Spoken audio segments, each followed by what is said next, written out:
India Pakistan போர் பதற்றம் குறையறதுக்குள்ளேயே பாகிஸ்தான் தலையில் இடியா இன்னொரு விஷயம் இறங்கியிருக்குது. அந்த விஷயந்தான் பலுஜிஸ்தான்.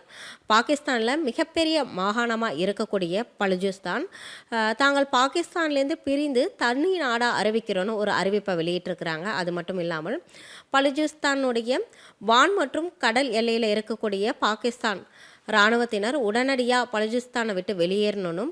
பலுஜிஸ்தான் அல்லாத பாகிஸ்தான் அதிகாரிகள்லாம் பலுஜிஸ்தானை விட்டு உடனடியாக வெளியேறணும் அவங்க ஒரு அறிக்கையை வெளியிட்டிருக்கிறாங்க. அது மட்டும் இல்லாமல் பலுஜிஸ்தானில் இருக்கக்கூடிய பாகிஸ்தான் கொடியை இறக்கிட்டு அவர்களுடைய கொடியும் ஏற்றிருக்கிறாங்க. இப்போது இருக்கக்கூடிய பாகிஸ்தான் அரசு கலைக்கப்பட்டு இடைக்கால ஒரு அரசு ஏற்படுத்தப்படும். இதில் பெண்களுக்கு முன்னுரிமை அளிக்கப்படும் அப்படின்னு சொல்லியிருக்கிறாங்க. பலுஜிஸ்தான் தனி நாடாக அறிவித்ததை ஐநாவும் மற்ற உலக நாடுகளும் அங்கீகரிக்கணும்னு அவங்க ஒரு கோரிக்கையும் விடுத்திருக்கிறாங்க. இதுதான் இப்பொழுது பாகிஸ்தானுக்கு மிகப்பெரிய தலைவலியாகவே மாறியிருக்கு அப்படின்னு சொல்லலாம்.